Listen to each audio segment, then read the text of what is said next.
প্রভু এক, জীবন বিধান এক, ঐশী বাণী কোরআন। একসাথে আমাদের প্রভু এক, জীবন বিধান এক, ঐশী বাণী কোরআন। তবে কেন এক নও হে মুসলমান, এক হও করিয়া আহ্বান। আওয়াজ করে পড়ুন আল্লাহু আকবার। আমার কলিজার টুকরা পেকুয়ার ভাইরা মাশাআল্লাহ এখন অনেক শান্ত হয়েছে। বলেন আমরা কয় উম্মাহ? এই যে শাহাদাত সাব্বাবা আঙ্গুলি উপরের দিকে উঁচু করে আওয়াজ করে বলো আমরা কয় উম্মাহ? আওয়াজ করে বলো আমরা কয় উম্মাহ? মাশাআল্লাহ আমরা এক উম্মাহ, এক উম্মাহ আমরা। খবরদার, গোটা বিশ্ব আমাদের এই আঙ্গুলি দেখেছে, আমরা এক উম্মাহ। শুধু আমরা এক উম্মাই না, আমরা এসেছি এক উৎস থেকে। কয় উৎস?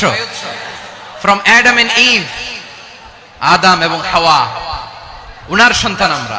তার ছেলে মেয়ে থেকে, তার ছেলে মেয়ে থেকে, তার ছেলে মেয়ে থেকে আমি। তার মানে রাস্তাঘাটে এদিকে সেদিকে যাকেই দেখি সে আমাদের এই বিরাট পরিবারের কেউ না কেউ। চিল্লায় বলেন ঠিক কিনা?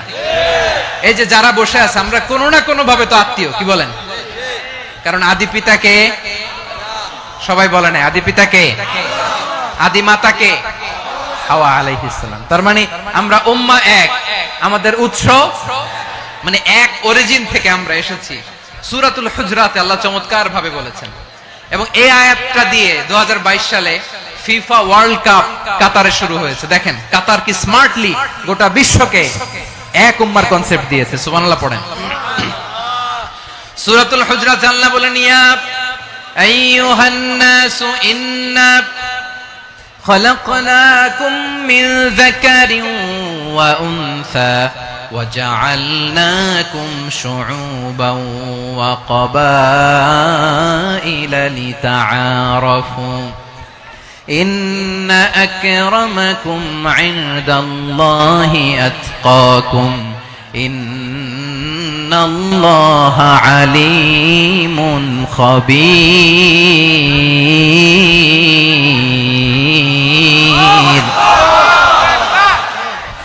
আল্লাহ বলেন ইয়া আইয়ুহান নাস ইন্না খালাকনাকুম মিন যাকারিন ওয়া উনসা, ও দুনিয়ার মানুষেরা শোনো, তোমাদের সবাইকে সৃষ্টি করেছি এক পুরুষ এক নারী থেকে। আওয়াজ করে বলতে হবে পুরুষটার নাম কি? এবার আওয়াজ করে বলুন নারীটার নাম কি? মিন যাকারিন ওয়া উনসা, এক নারী এক পুরুষ থেকে তৈরি করেছি। যাতে যাতে দলে দলে তোমাদেরকে বিভক্ত করেছি, যাতে একে অপরের সাথে পরিচিত হতে পারো। So may you interact each other. বিভিন্ন দেশে বিভিন্ন দলে তোমাদেরকে বিভক্ত করেছে যাতে ইন্টারঅ্যাকশন হতে পারে, তাআরুফ হতে পারে। লিতাআরফু, যাতে তাআরুফ হয়, পারস্পরিক পরিচিতি হয়। তাহলে আমাদের অরিজিন এক। এই আয়াতটা যে কত powerful. This verse addresses the entire human being. অনেক আয়াতে আল্লাহ বলে ইয়া আইয়ুহাল্লাযীনা আমানু, ওহে মুমিনরা। অনেক আয়াতে আল্লাহ বলে ওহে মুসল্লিরা, ওহে মুমিনরা, ওহে বিশ্বাসীরা। কিন্তু এখানে আল্লাহ মুমিন মুসল্লি আস্তিক নাস্তিক ভেদে সবাইকে একসাথে অ্যাড্রেস করেছেন। আল্লাহ বলেছেন ইয়া আইয়ুহান নাস, ওহে মানব সকল। হি addresses the entire human being regardless the colors, the races, the languages, the ethnicities, and reminded us we all from one origin. চিল্লায় বলেন আল্লাহু আকবার। আল্লাহ বলেন তোমাদের সবাইকে বানিয়েছি এক পিতা আদম, এক মাতা হাওয়া থেকে। দলে দলে গ্রামে গ্রামে ছড়িয়ে দিয়েছি যাতে করে তোমরা পরিচিত হতে পারো। আমি আল্লাহর কাছে তোমাদের কোন ধরনের আলাদা মর্যাদার কোন স্ট্যান্ডার্ড নাই, একটা ছাড়া। ইন্না আক্রামাকুম ইনদাল্লাহি আতকাকুম, আমার কাছে তার মর্যাদা সব চাইতে বেশি যার হৃদয়ে তাকওয়া থাকবে বেশি। আল্লাহর কাছে ধনী গরিবের পার্থক্য নাই, লম্বা খাটোতে পার্থক্য নাই, আরব অনারবে পার্থক্য নাই। এই আয়াত নাজিল করে আল্লাহ তাআলা বিভেদের দেয়াল বা প্রাচীরকে ভেঙে গুড়িয়ে দিয়েছেন। সবাই সমান, আমরা সবাই সমান, কোনো পার্থক্য নাই। তাহলে আমরা এক উম্মাহ। আওয়াজ করে বলতে হবে আমরা কি?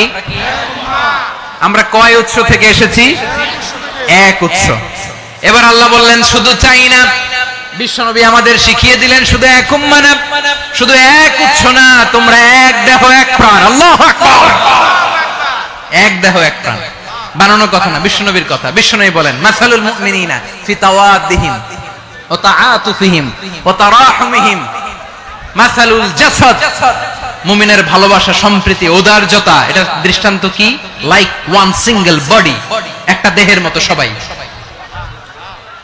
ইনিশতাকা মিনহু উদুন তাদাআলাহু সাইরুল জাসাদি বিসাহরি ওয়াল হুম্মা, দেহের একটা অঙ্গ যদি ইনজুরড হয় সারা দেহ যেমনি ব্যথা পায়, পেইন পায়, তেমনি গোটা বিশ্বের যেখানেই হোক মুসলিম আঘাত পেলে গোটা বিশ্বের সব মুসলিমের কলিজায় যে লাগে, ঠিক কিনা?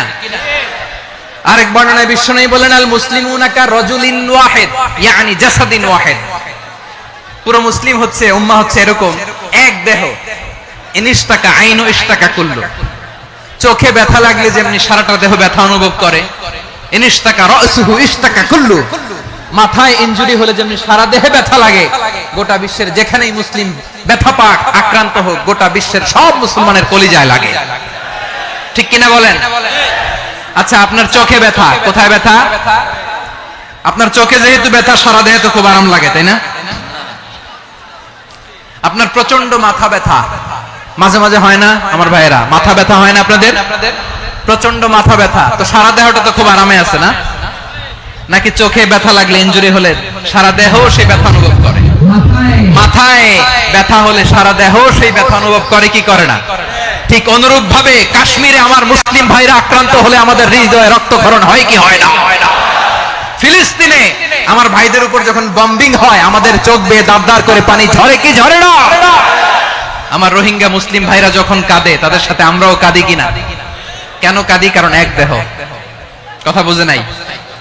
আওয়াজ করে বলেন এক দেহ। এই আপনাদের আওয়াজ, হ্যাঁ? ব্যাটারি ফিউজ হয়ে গেছে, পেকুয়ার পোলাপানদের গলায় আওয়াজ নাই।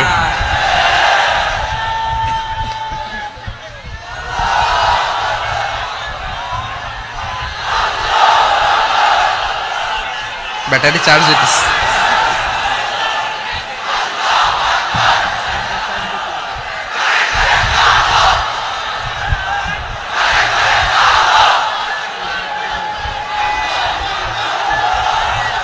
মাশাআল্লাহ মাশাআল্লাহ।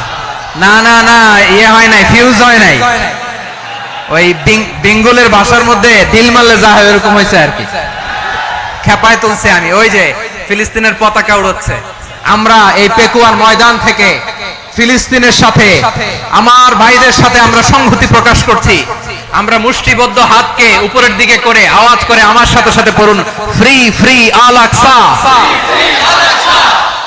একজন ভাই আমরা বাকি থাকবো না, হাত উঁচু করে প্যান্ডেলের সামনে পেছনে আকাশ বাতাস মুখরিত করে আওয়াজ করে পড়ুন, ফ্রি ফ্রি আল আকসা। আওয়াজ তুলে পড়ুন, free free Al Aqsa, free free Al Aqsa. Palestine will be free from the river to the sea. Palestine will be free. Free free Al Aqsa. আল্লাহ আমার আল আকসার ভাইদেরকে মুক্ত করুক। মক্কা মদিনায় যে যেমনি আমরা নামাজ পড়ি, ওই পবিত্র মসজিদের পাশে যেন আমরা নামাজ পড়তে পারি। আল্লাহ তৌফিক দাও। আওয়াজ তুলে, হৃদয় থেকে আওয়াজ তুলে পড়ুন আমিন। আমরা এক উম্মাহ, এক উৎস থেকে এসেছি, আমরা এক দেহ। আমরা কি? এক দেহ এক প্রাণ। আওয়াজ করে বলুন, এক দেহ এক প্রাণ। তাহলে আমরা এক উম্মাহ, এক উৎস, এক দেহ এক প্রাণ। এবার বিশ্বনবী বলেন, তোমাদের মধ্যে সম্পর্কটা কেমন হবে জানো নাকি? বিশ্বনবী বললেন, সম্পর্কটা কেমন হবে মুমিন ভাইদের মধ্যে? সম্পর্ক কেমন শুনে নাও। আল মুমিনু লিল মুমিনি কাল বুনিয়ান, আল মুমিনু লিল মুমিনি কাল বুনিয়ান ইয়াশুদ্দু বাদুহু বাদা। মুমিনরা হলো বিশাল একটা দেয়ালের মতো, প্রাচীরের মতো, যাদের সম্পর্ক মজবুত সম্পর্ক, যাদের বন্ধন সুদৃঢ় বন্ধন, ইস্পাত কঠিন দেয়ালের মতো, সীসা ঢালা প্রাচীরের মতো আমাদের সম্পর্ক। পড়েন সুবহানাল্লাহ। হৃদয় ঠান্ডা লাগে না? আমি বলতে যেই তো আমার কলিজা ঠান্ডা হয়ে যাচ্ছে। আমরা যে ভাই ভাই, আমাদের সম্পর্কটা কেমন? বিষ্ণু বলেন, তোমাদের সম্পর্ক বড্ড মজবুত সম্পর্ক। তোমাদের বন্ধন বড় সুদৃঢ় বন্ধন, এটা ইস্পাত কঠিন দেয়ালের মতো, সীসা ঢালা প্রাচীরের মতো, সীসা ঢালা প্রাচীরের মতো তোমাদের বন্ধন। একটা দেয়াল প্রাচীর যেমনি একটা part, one part strengthen the other part, তেমনি আমরা এক পার্ট আরেক পার্টকে হেল্প করি, সহযোগিতার হাত বাড়িয়ে দেই। বিশ্বনবী সবশেষ একটা উদাহরণ দিলেন। উদাহরণ কি দিলেন? ওয়াশাব্বাকা বাইনা আসাবিহি। আমার আঙ্গুলগুলো দেখতেছেন? এদিকে কয় আঙ্গুল, এদিকে কয় আঙ্গুল, মোট কয় আঙ্গুল? বিশ্বনবী বলেন ওয়াশাব্বাকা বাইনা আসাবিহি, এই ডান হাতের 5 আঙ্গুল বাম হাতের 5 আঙ্গুলের ভিতরে সবাই এরকম ঢুকান্ত, ঢুকা এরকম চাপ মারেন। এবার দেখেন মজবুত কিনা। সুবহানাল্লাহ পড়বেন না? বিশ্বনবী বললেন ডান হাতের 5 আঙ্গুল বা হাতের 5 আঙ্গুলের মধ্যে ঢুকিয়ে দিলে যেমন শক্ত আর মজবুত, মুমিন ভাইদের মধ্যে সম্পর্ক এমন মজবুত। পড়েন সুবহানাল্লাহ। এরকম 5 আঙ্গুল ঢুকিয়ে এরকম শক্ত করেন, এরকম মজবুত। আল মুমিনু লিল মুমিনি কাল বুনিয়ান ইয়াশুদ্দু বা'দুহু বা'দা ওয়া শাব্বাকা বাইনা আসাবিহি। তাহলে আমরা এক উম্মাহ, আমরা এক উৎস থেকে এসেছি, আমরা এক দেহ এক প্রাণ, আমাদের সম্পর্ক বড় মজবুত।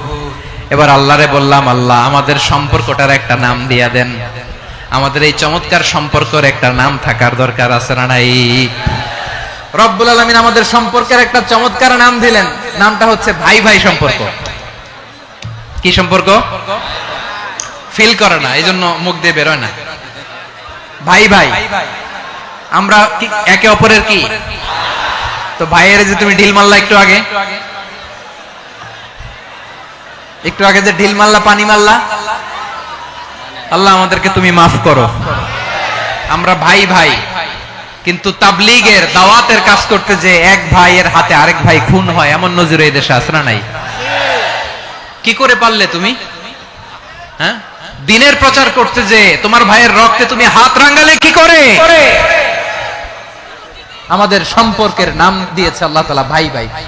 আমরা বললাম আল্লাহ আমরা এক উৎসব, এক উম্মাহ, এক দেহ এক প্রাণ, আমাদের সম্পর্কের একটা নাম দিয়ে দেন। রব্বুল আলামিন বললেন ইন্নামাল মুমিনুনা ইখওয়াতুম ফাসলিহু বাইনা আখাওয়াইকুম ওয়াত্তাকুল্লাহ লাআল্লাকুম তুরহামুন। নিশ্চয়ই মুমিনরা হলো ভাই ভাই, নিশ্চয়ই তোমরা মুমিনরা ভাই ভাই, তোমাদের সম্পর্কের নাম তোমরা পরস্পর ভাই ভাই। এই ভাই ভাইয়ের মধ্যে যদি বিরোধ লাগে তাহলে আপোষ মীমাংসা করে দাও, শান্তি সমঝোতা করে দাও। আল্লাহকে ভয় করো, রহমত নাজিল করবে কে? ভাই ভাইয়ের মধ্যে যদি বিরোধ হয় কি করবেন? আরো লাগাই দিবেন নাকি? মাশাআল্লাহ, মিটাই দিব। তোমরা ভাই ভাই, ভাই ভাই বিরোধ হলে আপোষ মীমাংসা করে দাও, শান্তি সমঝোতা করো, মজা নিও না। পেকুয়াতে আপনার বাড়ির পাশে আপন দুই ভাই মারামারি লাগছে, আপনি দেখলে কি করেন? অনেকে মজা নেয়, অনেকে কি করে? মজা নেয়, আরেকটু লাগুক। আবার বলে হাত থাকতে মুখে কি বলে? কপাল পোড়া, কপাল পোড়া। আফসোস তাদের জন্য, কপাল পোড়া। ভাই ভাই ঝগড়া লাগলে বলবেন যে হাত থাকতে মুখে কি, নাকি? কলিজা কাঁপে না আপনার? আপনি যে মজা নেন। আমরা ভাই ভাই, মজা নেওয়া যাবে না, মিলিয়ে দিতে হবে। খুব শান্ত ছিল, আবার এদিকে ওঠা বসা করতেছে। আমি আর অল্প কয়েক মিনিট নিব, মিস করবেন। ডিস্টার্ব করলে আমার মাথা থেকে পয়েন্ট ছুটে যাবে। আর যদি আল্লাহর কোরআনের দিকে তাকিয়ে আর কয়েকটা মিনিট স্যাক্রিফাইস করতে পারেন, জীবন উজালা করে দিবে কে? আল্লাহর ওয়াস্তে কয়েক মিনিট এভাবে থাকেন। মুমিনদের আল্লাহ একটা সম্পর্ক জুড়ে দিলেন, সম্পর্কের নাম ভাই ভাই। আমরা সবাই কি? আওয়াজ করে বলেন, আমরা সবাই কি? আল উখুয়া, ব্রাদারহুড। সুবহানাল্লাহ, কত চমৎকার ইসলাম আমাদেরকে শিখিয়েছে। ভ্রাতৃত্ব 3 ধরনের। পেকুয়ার ভাইয়ের আওয়াজ করে বলেন কয় ধরনের? একটা হচ্ছে আল উখুয়া আল ইনসানিয়া, হিউম্যান ব্রাদারহুড, মানবিক দিক থেকে ভাই। যারাই মানুষ তারাই আমার ভাই। পেকুয়ায় হিন্দু পাড়া আছে নাকি? বড়ুয়া পাড়া আছে নাকি? এরাও কিন্তু আমাদের ভাই। এরা কি? কথা কয় না, এরা কি? কোন দিক থেকে? মানবিক দিক থেকে। কারণ তারাও মানুষ, আমরাও এদিক থেকে ভাই। এটাকে বলে হিউম্যান ব্রাদারহুড, আল উখুয়া আল ইনসানিয়া। ভ্রাতৃত্বের আরেকটা রূপ হচ্ছে আল উখুয়া আন নাসাবিয়া, রক্তের সম্পর্কের ভাই, আমার আপন ভাই। 3 নম্বর প্রকার হচ্ছে আল উখুয়া আদ-দীনিয়া, দ্বীনি ভাই। এটা নিয়ে কথা বলতেছি আমি। দ্বীনি ভাই, এই যে পেকুয়া আজকে লক্ষ মানুষের জনসমুদ্র, আমরা একে অপরের কি ভাই? দ্বীনি ভাই। আওয়াজ করে বলেন তো কি ভাই? এই দ্বীনি ভাই, মানবিক ভাই, রক্তের সম্পর্কের ভাইকেও ছাড়িয়ে যায়। এটা ফিল করতে হবে। পেকুয়ার জেনজি, এই আমার দ্বীনি ভ্রাতৃত্ববোধ। ফিলিস্তিনে বোমা ফুটলে যে আমি তাহাজ্জুদের জায়নামাজে কাঁদি, কাশ্মীরের ভাইরা আক্রান্ত হলে যে আমার বুক ফেটে কান্না আসে, কারণ আমরা দ্বীনি ভাই। আমরা কি ভাই? দ্বীনি ভাই। এই বস বস। সম্পর্কের দিক থেকে এটা সবচেয়ে মজবুত, এটা আমাদেরকে ফিল করতে হবে। সম্পর্কের দিক থেকে এটা কি সবচেয়ে মজবুত? দ্বীনি ভাই। বদরের প্রান্তর, এদিকে কোরাইশরা, এদিকে মুসলিমেরা। কোরাইশের মধ্যে, কোরাইশ গোষ্ঠীর মধ্যে অনেকে আছে বাবা, তার কলিজার টুকরা ছেলে মুসলিম সেনাবাহিনীর এদিকে দাঁড়ানো, মুখোমুখি দুইটা ব্যাটালিয়ন সেনাবাহিনী, কোরাইশদের বাহিনী, মুসলিম বাহিনী। কোরাইশদের এখানে বাবা, এখানে ছেলে। কোরাইশদের এখানে ছেলে, এখানে বাবা। ইসলাম তাদেরকে পৃথক করেছে। আর মুসলিম সেনাবাহিনীর মধ্যে কেউ কাউরে চিনে না, কেউ আনসার, কেউ মুহাজির, কেউ ছোট, কেউ বড়, কেউ দাস, কেউ মালিক, সব মিলেমিশে একাকার। কিসে তাদেরকে আবদ্ধ করলো? এই দ্বীনি ভ্রাতৃত্ব। চিল্লায় বলো ঠিক কিনা? এজন্য আল্লাহ বলেন, ইন্নামাল মুমিনুনা ইখওয়াতুন ফাসলিহু বাইনা আখাওয়াইকুম ওয়াত্তাকুল্লাহা লাআল্লাকুম তুরহামুন। খবরদার শুনে রেখো, তোমরা মুমিনরা হলো ভাই ভাই। পেকুয়ার ভাইরা, আওয়াজ করে বলো আমরা কি? আর জোরে বলো আমাদের সম্পর্ক কি? ভাই ভাই সম্পর্ক। ফাসলিহু বাইনা আখাওয়াইকুম, যদি ভাইয়ে ভাইয়ে বিরোধ হয় মজা নিও না। মুখ থাকতে, হাত থাকতে মুখে কি এমন মন্তব্য করো না, আরো লাগিয়ে দিতে যেও না। মিলিয়ে দাও, শান্তি সমঝোতা করে দাও, কারণ তোমরা সবাই হলে দ্বীনি ভাই। আমরা কি? দ্বীনি ভাই। মিলিয়ে দিবেন। আমার পেকুয়ার ভাইরা, দুইজন ঝগড়া লাগলে মিলিয়ে দিলে যে কত সওয়াব, এটা আমরা অনেকে জানি না। দুইজন ঝগড়া লাগছে, আচ্ছা আপনাদের কোথাও এলাকায় আগুন লাগলে আপনারা কি ঢালেন? পানি। অনেকে ওই জায়গায় তেল ঢালে। এরকম ডাকাইতেছে না নাই? আগুন নিভানোর জন্য ঢালতে হবে কি? একদল এখানে কি ঢালে? আল্লাহ তাআলা এরকম মাইন্ডসেটের, মানসিকতার হওয়া থেকে আমাদেরকে তুমি বাঁচাও। ঝগড়া লাগলে মিলিয়ে দিবেন। কি করবেন? 3 জায়গায় প্রয়োজনে মিথ্যা বলা যায়। কয় জায়গায় মিথ্যা বলতে? তাওরিয়া, মানে কথা একটু ঘুরিয়ে বলবেন। 1 নাম্বার, আপনার ওয়াইফকে খুশি করার জন্য, সে একটু এরকম না বলে একটু কৌশল করে বললে খুশি হবে, ওটা বলা যায়। 2 নাম্বার, জীবন মরণের ব্যাপার, জান বাঁচানোর জন্য একটু কৌশল করে ঘুরিয়ে বললেন, এটা জায়েজ। 3 নাম্বার, দুইজন ঝগড়া লাগছে, তাদেরকে মিলিয়ে দেওয়ার জন্য কৌশল করে একটু মিথ্যা বলা, ঘুরিয়ে বলা জায়েজ। দুইজনের মধ্যে দেখলেন যে সম্পর্ক খারাপ, তো একজনরে বললেন, ভাই সে তো ওই দিন আপনার ব্যাপারে অনেক প্রশংসা। কি আমার ব্যাপারে প্রশংসা? তার সাথে তো আমার মারাত্মক সম্পর্ক। কি বললো? এই বললো আপনি নাকি এই করছেন, ওই করছেন, অনেক প্রশংসা। লোকটার মন খুশি হয়ে যাবে তার ব্যাপারে, ঠিক কিনা? আবার তার সাথে যার ঝগড়া, ওরে যে বলুন, ভাই ওই দিন তো সে আপনার অনেক অ্যাপ্রিসিয়েশন করলো, অনেক। সে তো অবাক, কি রে বলে কি? আমার এই যে দুইজনের ব্যাপারে দুইজনের একটু ভালো ভালো কথা বলে দিচ্ছেন, একদিন দেখবেন রাস্তা দিয়ে হাঁটার সময় একে অপরকে সালাম দিয়ে ফেলছে, সালাম দিয়ে বুকে জড়ায় ধরছে, আছে না নাই? আবার মেলমিশ হয়ে গেছে। কিন্তু আমাদের স্বভাব হইলো, দুই প্রতিবেশী যদি একসাথে বসে একসাথে হাঁটে, দূর থেকে দেখলে আমাদের জ্বলে, আছে না নাই? ঘটনা কি? এই দুইটার মধ্যে এত মিল কে? এই দুইটার মধ্যে গিরিঙ্গি লাগানো যায় কিভাবে? হ্যাঁ, এই বন্ধুত্ব, ফ্রেন্ডশিপ নষ্ট করা যায় কিভাবে? এরকম মানসিকতা সবার না, আমাদের অনেকের মধ্যে আছে না নাই? আল্লাহর কাছে তওবা করেন, এই মানসিকতার যেন আমরা না হই। আমরা মিলিয়ে দিব। কানগুলো খরগোশের কানের মতো খাড়া করে শুনুন পেকুয়ার ভাইরা। বিশ্বনবী বলেন, আলা উখবিরুকুম বিআফদাল দারাজা, আলা উখবিরুকুম বিআফদাল মিন দারাজাতিস সিয়ামি ওয়াস সালাতি ওয়াস সাদাকা। হে আমার উম্মতেরা, নামাজ, রোজা, দান, দেখেন নামাজ, রোজা, দানের চেয়েও বড় কোনো শ্রেষ্ঠ ইবাদতের কথা আমি কি তোমাদের বলবো না? সাহাবারা তো অবাক, বলে কি নামাজের চেয়ে বড় ইবাদত, রোজার চেয়ে বড়, দান করার চেয়ে বড় ইবাদত? সাহাবীরা বললেন বালা ইয়া রাসূলুল্লাহ, নবী বলেন। বিশ্বনবী বললেন নামাজের চেয়েও বড়, রোজার চেয়েও বড়, যাকাতের চেয়েও বড়, সাদাকার চেয়েও বড় একটা ইবাদত আছে, আমি কি তোমাদের বলবো না? সাহাবারা বললেন ইয়া রাসূলুল্লাহ, বালা অবশ্যই বলবেন, সেটা কি? বিশ্বনবী বললেন ইসলাহু যাতিল বাইন। দুইজন যখন ঝগড়া লেগেছে, তোমার দুই ভাই যখন ঝগড়া লেগেছে, এই দুইজনের মধ্যে বিরোধ মিটিয়ে মীমাংসা করে দেয়া হচ্ছে সবচাইতে সেরা কাজ।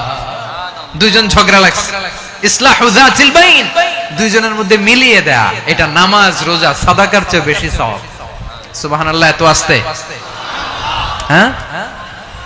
ওয়াত্তাকুল্লাহ ওয়া আসলিহু যাতা বাইনিকুম, সূরা আনফাল। আল্লাহ বলেন আল্লাহরে ভয় করো, ঝগড়া লাগলে মজা নিও না, ওয়াত্তাকুল্লাহ, আল্লাহরে ভয় করো, ফাসলিহু যাতা বাইনিকুম, মিলিয়ে দিও। তাহলে আমরা মিলায়ে দিব, রাজি আছেন তো? তাহলে আমরা এক উম্মাহ, এক উৎস থেকে এসেছি, এক দেহ এক প্রাণ, আমাদের সম্পর্ক বড় মজবুত, সীসাডালা প্রাচীরের মতো, কেউ টলাতে পারে না, কেউ ভাঙতে পারে না, ঠিক কি না? আবার আমাদের সম্পর্ক হলো ভাই ভাই, আমরা ঐক্যবদ্ধ থাকার জন্য দুনিয়ায় এসেছি। কেমন করে ঐক্যবদ্ধ থাকতে হয় দুনিয়াবাসীর শেখানোর জন্য এসেছি। আল্লাহ বলেন ও নবী, শুধু মুসলমানের মধ্যেই ঐক্য গড়লে হবে না, প্রয়োজনে ইহুদি নাসারাদের সাথে ঐক্য গড়ে তোলো। কথা শুনতেছেন? প্রয়োজনে আহলে কিতাবদের সাথে ঐক্যবদ্ধ হওয়ার আদেশ দিয়েছে কে? সবাই বলতে হবে, আওয়াজ করে বলেন। আহলে কিতাব ইহুদি নাসারাদের সাথেও প্রয়োজনে ঐক্যবদ্ধ হওয়ার ঘোষণা দিয়েছে কে? বিশ্বনবী মক্কা থেকে মদিনায় হিজরত করতে গেছেন, ওখানে ইহুদিদের সাথেও কোয়ালিশন করেছেন। সুবহানাল্লাহ পড়বেন না? বনু কাইনুকা, বনু নাদির, বনু কুরাইজা, এই তিনটা দলের সাথে বিশ্বনবী কোয়ালিশন করেছেন একসাথে। কিন্তু তাদের বিশ্বাসঘাতকতার কারণেই তারা বহিষ্কৃত হয়েছে মদিনা থেকে। বিশ্বনবীর এখানে কোনো দোষ নাই, বিশ্বনবী ঐক্যবদ্ধ হতে চেয়েছেন। আল্লাহ তাআলা নবীরে বললেন, নবী তুমি তাদেরকে বলো, ও আহলে কিতাবের ভাইয়েরা, ইহুদি নাসারারা, এসো এসো এসো, আমরা এমন একটা বিশ্বাসের প্রশ্নে একত্রিত হই, যে বিশ্বাস তোমাদের নবীরাও প্রচার করেছে, যে বিশ্বাস আমিও প্রচার করি, যে বিশ্বাসের কথা তোমাদের পবিত্র ধর্মগ্রন্থগুলোতে রয়েছে, আবার যে বিশ্বাসের কথা আমার কোরআনের মধ্যেও রয়েছে, আসলে ওই কথায় আমরা একত্রিত হই। সুবহানাল্লাহ। তাহলে ভিন্ন ধর্মী তাদের সাথে যখন আমরা ঐক্য করব, কিসের উপর ঐক্য? একটা কমন ফেইথ, একটা মৌলিক বিশ্বাসের উপর ঐক্য। আল্লাহ তাআলা বলছেন, কুল ইয়া আহলাল কিতাবি তাআলু ইলা কালিমাতিন সাওয়াইন বাইনানা ওয়া বাইনাকুম আল্লা না'বুদা ইল্লাল্লাহ ওয়া লা নুশরিকা বিহি শাইআ ولا يتخذ بعضنا بعضا أربابا من دون الله فإن تولوا فقولوا اشهدوا بأننا مسلمون। পড়েন আল্লাহু আকবার। রব্বুল আলামিন বিশ্বনবীকে ডেকে বললেন, নবী তোমার প্রতিবেশী ইহুদিদেরকে ডেকে বলো, তাআলাউ ইলা কালিমাতিন সাওয়াইন বাইনানা ওয়া বাইনাকুম, ও ইহুদিরা আসো, এক টেবিলে বসি, আসো এমন একটা কথার উপরে আমরা সবাই একমত হয়ে যাই, যেই কথা তোমরাও মানো আমরাও মানি, সেটা হচ্ছে আল্লাহ ছাড়া আমরা কারো ইবাদত করব না, আমরা সবাই মিলে ইবাদত করি একজনের, তিনি কে? আল্লাহ ছাড়া কারো ইবাদত চলবে না, আল্লাহর সাথে আমরা শরীক করব না, আল্লাহ ছাড়া নিজেরা নিজেদেরকে রব হিসেবে মানব না। এই তিনটা বিষয়ে যদি একমত হও, চলো আমরা একসাথে বসি, আমরা ঐক্যবদ্ধ হই। পড়েন সুবহানাল্লাহ। তাহলে দেখেন, ঐক্য কি শুধু মুসলমানদের মধ্যে না, প্রয়োজনে অন্য ধর্মের সাথে ঐক্যবদ্ধ হতে হয়। শেষ, আপনাদের ওয়াজ শেষ নাকি? হ্যাঁ, আমরা শেষ করে দেই, অনেক রাত হয়েছে। বসতেছে এরকম ওঠা বসা কেন রে ভাই? এজন্যই বড় মাহফিল গুলো পছন্দ হয় না। লক্ষ লক্ষ মানুষ আসবে, ওঠা বসা, ধাক্কা ধাক্কি, মারা মারি, পুরো মাইন্ডসেটটাই নষ্ট করে দেয়। আল্লাহর ওয়াস্তে করে বলার পর এরপরে উঠতেছে, দাঁড়াচ্ছে। কে বলছে আপনাদেরকে 2 দিন আগে আসতে? রাতে মাহফিল বা দুপুরে মাহফিল, সকালবেলা চলে আসবেন, দুপুরে চলে আসবেন, জায়গা নাই পিছনে একটু দেখে চলে যাবেন। এই যে আগামীকালই তো এটা ইউটিউবে চলে যাবে, এই যে মুনকার নাকির কিরামান কাতিবিন, শত শত হাজার হাজার চলে আসছে, এরা রেকর্ড করে কালকে ছেড়ে দিবে, পেয়ে যাবেন তো। তো এইখানে ধাক্কা ধাক্কি মারামারি ওঠা বসা এটা ঠিক না।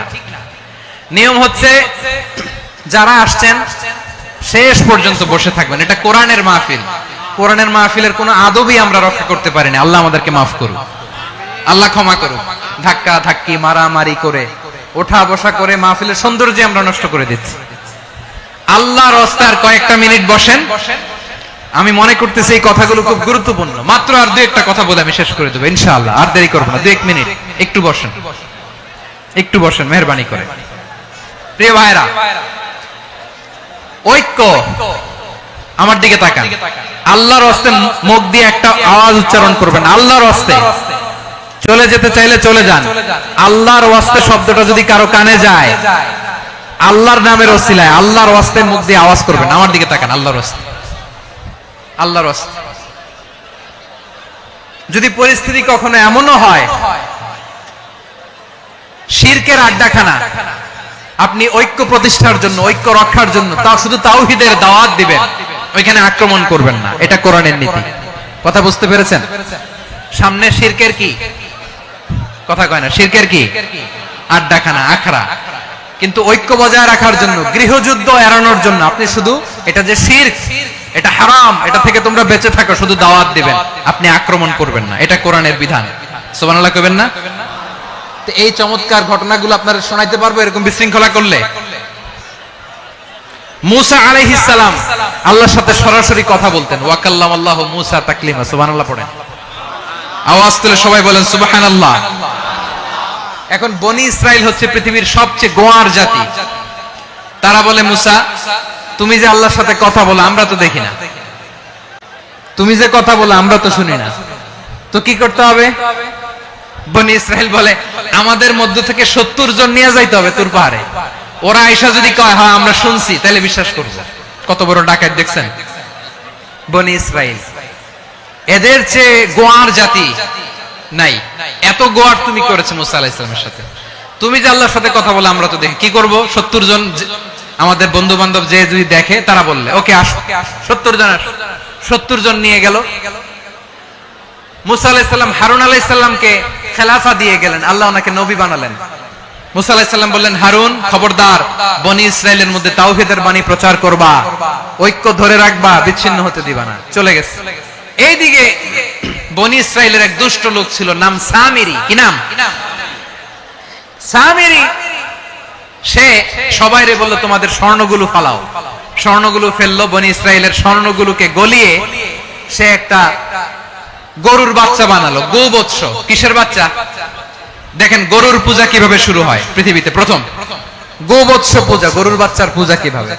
সে স্বর্ণ গলি গরুর বাচ্চা করে, জিবরাইল আলাইহিস সালাম যে জমিনে এসেছিলেন, ওই ফেরেশতার পায়ের নিচে একটু মাটি সে বুদ্ধি করে প্যাকেটে রেখে দিয়েছিল। সে গরুর বাচ্চা বানায় স্বর্ণ দিয়ে গলিয়ে ওই মাটি এটার মধ্যে ঢুকাই দিচ্ছে বেলকি দেওয়ার জন্য। স্বর্ণ দিয়ে বানানো গোবৎস গরুর বাচ্চার গায়ে যখন সেই মাটি ছুঁড়ে দেওয়া হলো, এখন বাছুরের ভেতর থেকে ভ্যাঁ ভ্যাঁ আওয়াজ আসতেছে। কি আসতেছে? সবাই তো অবাক।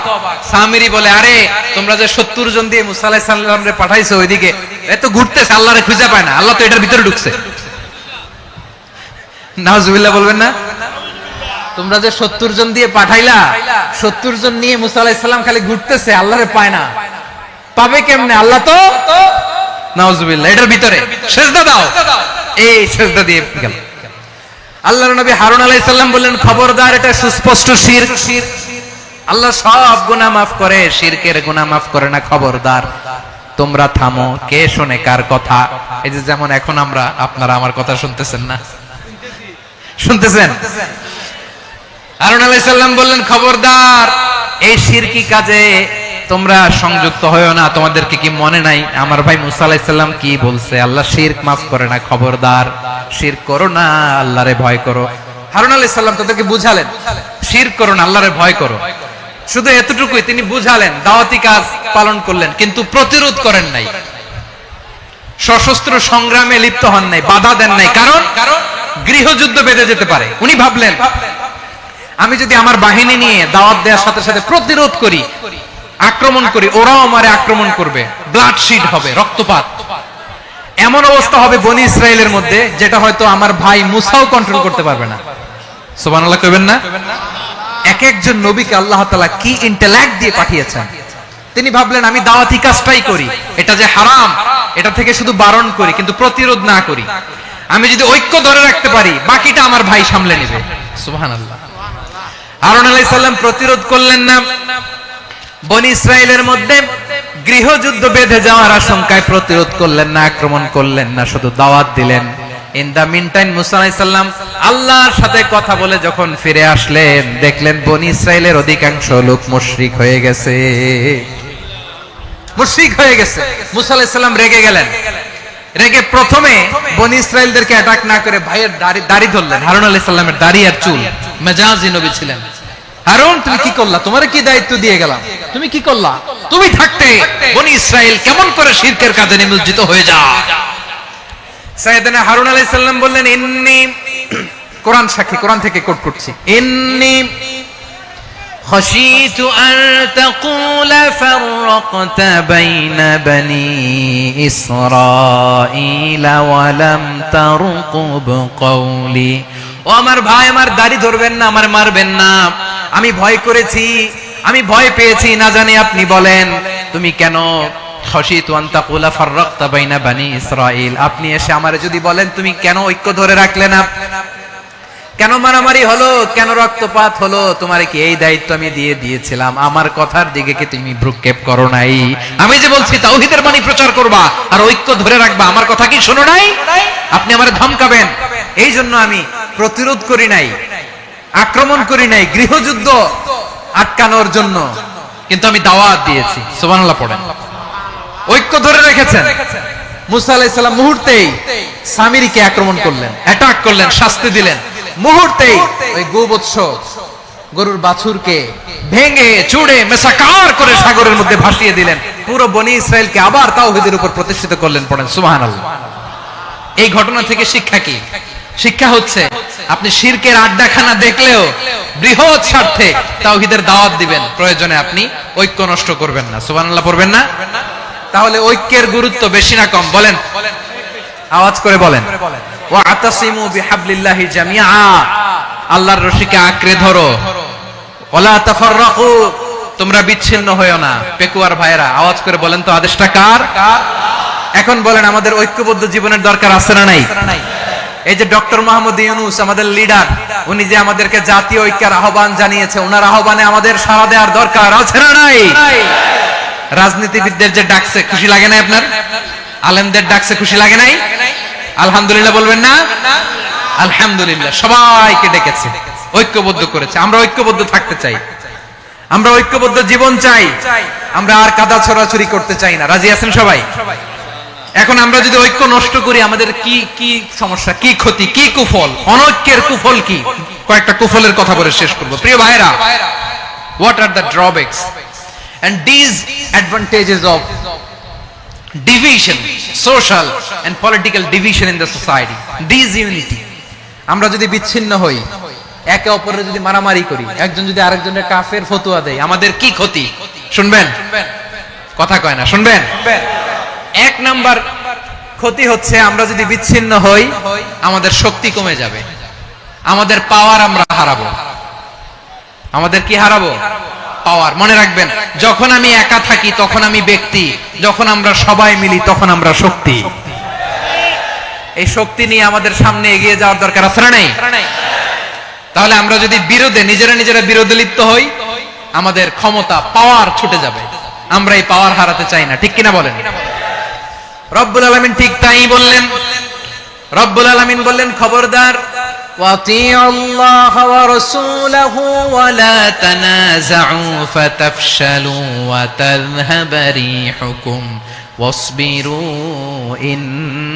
ইন্নাল্লাহা মা'আস সাবিরিন। আল্লাহর আনুগত্য করো, নবীর আনুগত্য করো, কিন্তু খবরদার নিজেরা বিরোধে লিপ্ত হয়ো না, নিজেরা মারামারি করো না, তাহলে তোমাদের শক্তি কমায় দিবে কে? ফাতাফশালু, তোমরা সাহস হারাবা, ওয়া তাযহাবা রিহুকুম, তোমাদের শক্তি কমে যাবে, পাওয়ার কমে যাবে। তাহলে আমরা যদি নিজেরা মারামারি করি, আমরা নিজেরা যদি বিচ্ছিন্নতায় লিপ্ত হই, আমরা যদি মতানৈক্য করি, তাহলে আমাদের শক্তি কমে যাবে, ঠিক কিনা? আমরা শক্তি কমাবো।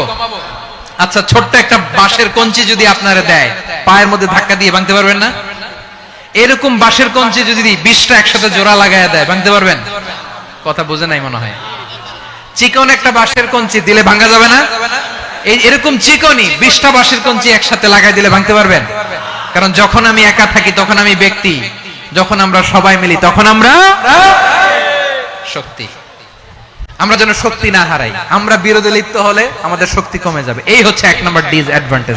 2 নাম্বার ডিসঅ্যাডভান্টেজ হচ্ছে আমরা নিজেরা বিরোধে লিপ্ত হলে অন্যরা আমাদের মাথায় কাঁঠাল ভেঙে খাইতে সুবিধা হয়। কথা বোঝেন নাই?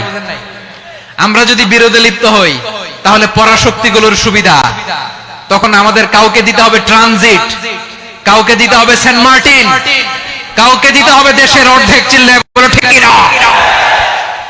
নিজেরা নিজেদের প্রবলেম সলভ করার ক্যাপাসিটি আমাদের থাকবে না। আমরা যদি বিরোধে জড়াই, আমার কলিজার টুকরা পেকুয়ার ভাইরা, আমরা বিরোধ করব না, আমরা বিচ্ছিন্ন হব না। নিজেরা বিরোধে জড়ালে পরাশক্তিগুলো আমাদের মাথায় কাঁঠাল ভেঙে খায়। তখন ভারতের পিছনে দৌড়াতে দৌড়াতে, আমেরিকার পিছনে দৌড়াতে দৌড়াতে আমাদের জুতার তলা ক্ষয় হইয়া যাইবে। নিজেরা নিজেদের প্রবলেম সলভ করা যাবে না। আমরা যদি অন্যের পিছনে না দৌড়াতাম আর এই বিরোধকে থামাতে পারতাম, বাংলাদেশ আজকে যেখানে আছে তার কমপক্ষে 50 গুণ সামনে থাকতো। চিল্লায় বলেন ঠিক কি না? তাহলে 1 নাম্বার ক্ষতি হচ্ছে আমাদের পাওয়ার লেস হয়ে যায়, আমরা দুর্বল হই যদি আমরা বিরোধ করি। 2 নাম্বার হচ্ছে পরাশক্তিগুলোর সুবিধা নেয়। 3 নাম্বার হচ্ছে আমাদের উন্নয়ন, দেশের উন্নতি, অগ্রগতি এটা স্থবির হয়ে যায়, এটা বাধাগ্রস্ত হয়। প্রিয় ভাইরা, ইউনিটি, ঐক্য হচ্ছে একটা দেশের উন্নয়নের মূল ভিত্তি। 2 জন কইছে ঠিক। এদিকে এখন কয়েকজন কইছে ঠিক। ঐক্য হচ্ছে একটা দেশের, জাতীয় ঐক্য হচ্ছে কোন দেশের উন্নয়ন অগ্রগতির মূল ভিত্তি, ঠিক কিনা বলেন? ইউনিটি অফ এ কান্ট্রি, এটা হচ্ছে একটা সাস্টেইনেবল ডেভেলপমেন্ট, সোশ্যাল স্ট্যাবিলিটির জন্য এটা অনেক গুরুত্বপূর্ণ। এজন্য বিরোধের কোন স্থান আমরা দিব না, আমরা ঐক্যবদ্ধ থাকবো ইনশাআল্লাহ বলেন। আর কখনো কাউরে কাফের বলে গালি দিবেন, তুই জাহান্নামী বলবেন, ঝগড়া লাগলে লাগাই দিবেন, তাহলে কি করবেন? মিলাই দিব। আওয়াজ করে বলেন কি করব? প্রিয় ভাইরা, এই বিরোধ গত 50 বছর তো আমরা দেখেছি, ধর্মীয় অঙ্গন বলেন, সামাজিক অঙ্গন বলেন, রাজনৈতিক অঙ্গন বলেন, এই বিরোধ আমাদেরকে শেষ করে দিয়েছে। এই 24-এর ছাত্র নাগরিক অভ্যুত্থানের পরেও যদি সেই বিরোধ আমাদেরকে খায়, তাহলে এতগুলো তাজা জেনজির রক্ত বৃথা যাবে। চিল্লায় বলো ঠিক কি না? আমরা এই রক্তগুলো কি বৃথা দিতে চাই না, বৃথা যেতে দিতে চাই না। আমরা ঐক্যবদ্ধ থাকতে চাই। রাজি আছেন? আমরা আর কাদা ছড়াছড়ি করব না। অনেক হয়েছে, আন্না, এবার থামুন। অনেক হয়েছে, আন্না। প্রথমেই আমি এদেশের সম্মানিত আলেম সমাজকে বিনয়ের সাথে অনুরোধ করব, আসুন আমরা ঐক্যবদ্ধ হই। আজকের এই পেকুয়ার ঐতিহাসিক তাফসীরুল কোরআনের প্রোগ্রাম থেকে আমি সম্মানিত আমার মাথার তাজ ওলামাদেরকে জাতীয় ঐক্যের আহ্বান জানাই। পেকুয়ার এই ঐতিহাসিক তাফসীরুল কোরআনের প্রোগ্রাম থেকে আমি আমার সম্মানিত রাজনৈতিক ব্যক্তিবর্গদেরকে জাতীয় ঐক্যের আহ্বান জানাই। অনেক হয়েছে, আন্না। আধিপত্যবাদকে রুখে দিতে হলে, বাংলাদেশের বিরুদ্ধে যে কোনো ধরনের ষড়যন্ত্রকে রুখে দিতে হলে জাতীয় ঐক্যের কোনো বিকল্প নাই। চিল্লায় বলো ঠিক কি না?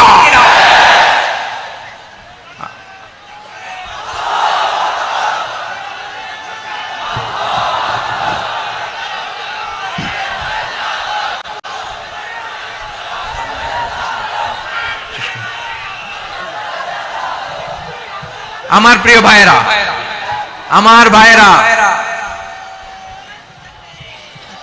আর কাদা ছড়াছড়ি করব না ইনশাআল্লাহ বলেন।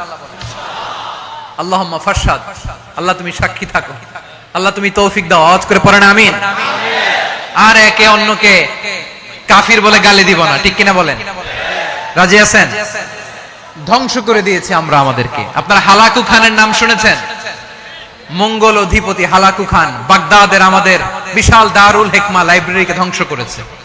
10 লক্ষ মুসলমানদেরকে কচুকাটা করে গণহত্যা করেছে। জানেন, আমাদের সভ্যতা সূতিকাগারের কেন্দ্রবিন্দু ছিল বাগদাদ।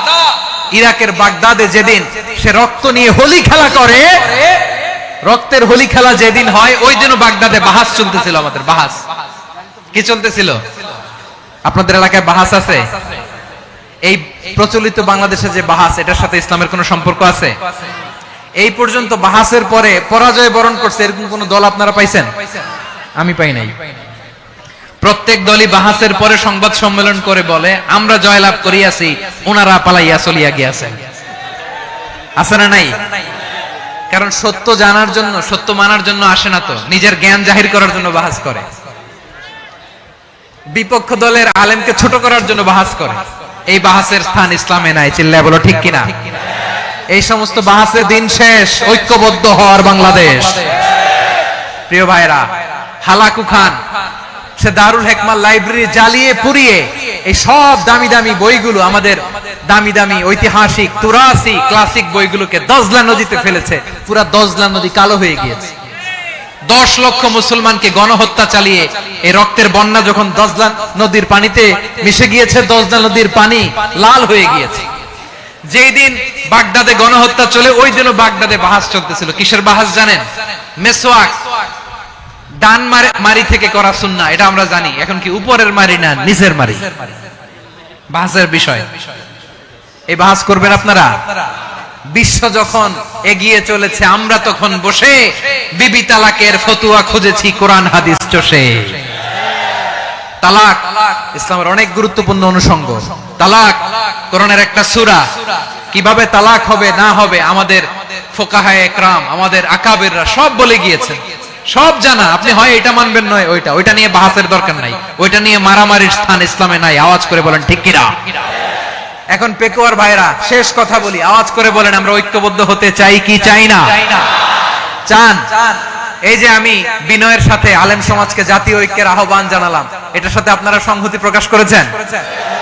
বিনয়ের সাথে আজকের এই পেকুয়ার ময়দান থেকে আমাদের রাজনৈতিক নেতৃবৃন্দদেরকে জাতীয় ঐক্যের আহ্বান জানাই, আপনারা সংহতি প্রকাশ করেছেন?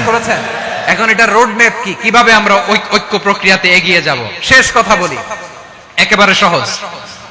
আমাদের ওলামা মাশায়েখদেরকে, আমার মাথার তাজ, তাদেরকে আমরা বলি, এই যে আমরা ঐক্যবদ্ধ হই নাই, আমরা কি বড় কিছু অর্জন করে ফেলছি?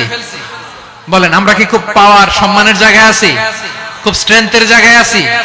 তো কিছুই তো নাই। আপনি ঐক্যবদ্ধ হইলে সমস্যা কোথায়? এমন তো না ঐক্যবদ্ধ না হওয়ার কারণে এতদিন আপনার অনেক কিছু ছিল, ঐক্যবদ্ধ হলে আপনি হারাবেন, এমন তো না। তো কিছুই যেহেতু আপনার নাই, আমার নাই, ঐক্যবদ্ধ হলে আমরা সমস্যা কোথায়? ঐক্যবদ্ধ হয়েই দেখি না, ঠিক কিনা? ঐক্যবদ্ধ হওয়ার দুইটা ওয়ে। রাজনৈতিক ঐক্য কিভাবে হবে? রাজনৈতিক সম্মানিত নেতারা ঠিক করবেন। আলেমরা কিভাবে ঐক্যবদ্ধ হবেন? শেষ কথা বলে শেষ করছি, খুব গুরুত্বপূর্ণ। This is the punching line. এদিকে তাকান। ঐক্য হবে দুইটা পদ্ধতিতে। একটা হচ্ছে কমন গ্রাউন্ড নিয়ে, বেসড অন কমন গ্রাউন্ড। যেমন ধরেন, আমরা নামাজ কায়েম করতে চাই, জামাত ইসলাম এই কথার উপর একমত আছে না নাই? নামাজ কায়েম হোক, একমত না জামাত ইসলাম? হেফাজত একমত না? ইসলামী আন্দোলন একমত না? তাবলীগের ভাইয়েরা একমত না? পীরের মুরিদেরা একমত না? আপামর তাওহীদি মুসলিম জনতা একমত না? তাহলে নামাজ কায়েম করতে হবে, নামাজ কায়েম করতে হবে, এই কমন গ্রাউন্ডে আমরা সবাই একমত, ঠিক কিনা? যাকাত আদায় করতে হবে, সবাই একমত, ঠিক কিনা? কথা নাই, কথা নাই। যাকাত আদায় করতে হবে, সবাই একমত, ঠিক কিনা? নারীদের পর্দা করতে হবে, শালীন পোশাক পরতে হবে, একমত সবাই, ঠিক কিনা? বৈষম্য বিরোধী বাংলাদেশ চাই, সবাই একমত, ঠিক কিনা? মেরিটোক্রেসি, মেরিটোক্রেসি, আর কোন মামা চাচার ফোনে পদ দিলে হবে না, মেধার ভিত্তিতে সবগুলো পদ ঠিক করতে হবে। চিল্লায় বলো ঠিক কিনা? আমরা একমত না? স্বাধীনতা সার্বভৌমত্বের প্রশ্নে আমরা সবাই একমত, ঠিক কিনা? আমার নবীরে গালি দিলে রাষ্ট্রীয়ভাবে সর্বোচ্চ শাস্তি তার নিশ্চিত করতে হবে, ঠিক কিনা? এরকম 10টা কমন গ্রাউন্ড আমাদেরকে, 1 2 3 4 5 10, এই 10টা কমন গ্রাউন্ডে আমরা সবাই এক। এই ইউটিউবার, এই যে ইউটিউবার, এই এদিকে তাকাও। 10টা কমন গ্রাউন্ডে আমরা সবাই এক। এই 10টা কমন গ্রাউন্ডকে সামনে রেখে বিশাল জনসমাবেশ করেন সোহরাওয়ার্দীর ময়দানে, সবাই আসেন। জামাত ইসলাম, হেফাজতে ইসলাম, ইসলামী আন্দোলন, পীরের মুরিদ, তাবলীগ, খেলাফত মজলিস সবাই একসাথে হন, তাহলে সবাই জানবে যে এই 10টা বিষয়ে আমরা একমত। বলেন, এই ঐক্যতে আপনার দরবার যাবে? দরবার নষ্ট হবে? আপনার দল নষ্ট হবে? আপনার আকীদা নষ্ট হবে? না। আমার মাথার তাজ সম্মানিত উলামায়ে একরাম, এই 10টা কমন গ্রাউন্ডে যদি এক হন, আপনার আকীদা নষ্ট হবে? আপনার আকীদা আপনার, আমার আকীদা আমার, আপনার দল আপনার, আমার দল আমার, আপনার পলিসি আপনার, আমার পলিসি আমার, কারো কিছু নষ্ট হবে না। কিন্তু যে বিষয়ে আমরা সবাই একমত, এরকম 10টা মৌলিক পয়েন্টে আমরা একমত হতে চাই কি চাই না? একমত হন।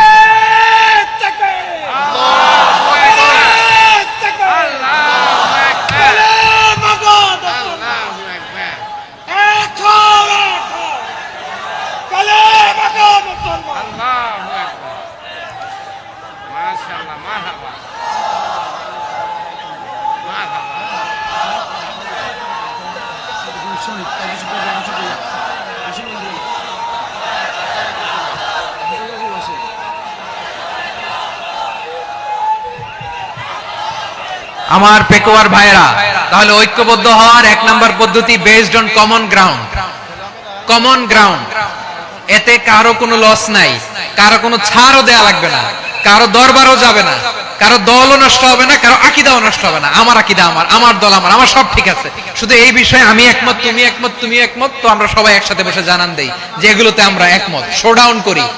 বাংলাদেশের যে কোনো মহাসমাবেশকে সেই দিনের মহাসমাবেশ ছাড়িয়ে যাবে, চিল্লায় বলো ঠিক কিনা?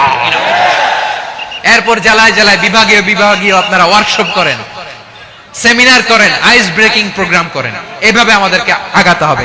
তাহলে number 1 common ground base, number 2 issue based, issue ভিত্তিক ঐক্য। যখনই জরুরি কোনো ইস্যু আসবে আমরা ঐক্যবদ্ধ হব। রাজি আছেন সবাই? সবাই রাজি আছেন? আল্লাহ তাআলা আমাদের সবাইকে ঐক্যবদ্ধ জীবন ধারণের তৌফিক দান করুক, আমরা পড়ি আমিন। আজকের এই তাফসীর প্রোগ্রামকে আল্লাহ কবুল করুক, আমরা পড়ি আমিন। এই যে আমাদের যে ভাইরা এই 24-এর ছাত্র নাগরিক অভ্যুত্থানে শহীদ হলো, আল্লাহ তাদের শাহাদাতকে কবুল করুক, আমরা পড়ি আমিন। এই আপনাদের ঐক্যবদ্ধ হওয়ার নমুনা। বসেন, এটা কি আদব হয়েছে? আদব আমি উঠছি, আমি না উঠলে আপনারা উঠতে পারবেন? তো এই লিপ সার্ভিসের তো কোনো দরকার নাই। বসেন বসেন। ওয়াসিম পেকুয়া, আহসান হাবিব চকরিয়া, তারা এই 24-এর ছাত্র নাগরিক অভ্যুত্থানে শহীদ হয়েছে। আমরা তাদের শাহাদাতের সর্বোচ্চ মাকাম আল্লাহর কাছে কামনা করি, আওয়াজ করে বলেন আমিন। প্রিয় ভাইরা, আমরা 52-র ভাষা আন্দোলনে ঐক্যবদ্ধ হয়েছিলাম, 71-এর স্বাধীনতা সংগ্রামে ঐক্যবদ্ধ হয়েছি, 24-এর ছাত্র নাগরিক অভ্যুত্থানে ঐক্যবদ্ধ হয়েছি। জাতীয় ঐক্যের এই 3 শক্তিশালী উদাহরণ আমাদের সামনে আছে। আমরা আগামীর বাংলাদেশ বিনির্মাণেও এভাবে জাতীয় ঐক্য গড়তে চাই, চিল্লায় বলেন ঠিক কি না? পুরা দেশবাসীর কাছে আমি জাতীয় ঐক্যের আহ্বান জানিয়ে পেকুয়ার এই প্রোগ্রাম থেকে আমি বিদায় নিচ্ছি। হাযা মা ইনদি ওয়াল ইলমু ইনদাল্লাহ আলাইহি তাওয়াক্কালতু ওয়া ইলাইহি উনীব। সুবহানাকাল্লাহুম্মা ওয়া বিহামদিকা আশহাদু আল্লা ইলাহা ইল্লা আনতা আস্তাগফিরুকা ওয়া আতুবু ইলাইক। আল্লাহুম্মা আমিন। রব্বানা ظلمنا أنفسنا وإن لم تغفر لنا وترحمنا لنكونن من الخاسرين. ربنا آتنا في الدنيا حسنة وفي الآخرة حسنة وقنا عذاب النار. আল্লাহ, পেকুয়ারে বিশাল তাফসিরুল কোরআনের জনসমুদ্রকে তুমি কবুল আর মঞ্জুর করে দাও। রব্বুল আলামিন, ঐক্যবদ্ধ জীবন ধারণের উপর যে আলোচনা করলাম, এই আলোচনার উপর তুমি আমাদেরকে আমল করার তৌফিক দান করো। আমরা যেন দেশ মাতৃকাকে রক্ষা করতে যে, দেশের স্বাধীনতা সার্বভৌমত্বকে রক্ষা করতে যে জাতীয় ঐক্য গঠন করতে পারি, তৌফিক দাও। রব্বুল আলামিন, আমাদের সকল মৃত আত্মীয় স্বজনকে তুমি মাফ করে দাও। রব্বুল আলামিন, আমাদের মাওলানা শহীদুল্লাহ স্মৃতি সংসদের উদ্যোগে আজকের এই প্রোগ্রাম, মাওলানা শহীদুল্লাহ পাশে কবরে শুয়ে আছে, আল্লাহ তার কবরটারে তুমি জান্নাতের বাগান বানিয়ে দাও।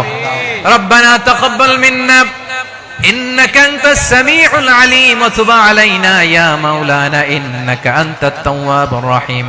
سبحان ربك رب العزة عما يصفون وسلام على المرسلين والحمد لله رب العالمين. واجعل آخر كلامنا عند الموت لا إله إلا الله محمد رسول الله. সম্মানিত তাওহীদি জনতা, এতক্ষণ পর্যন্ত গুরুত্বপূর্ণ তাফসীর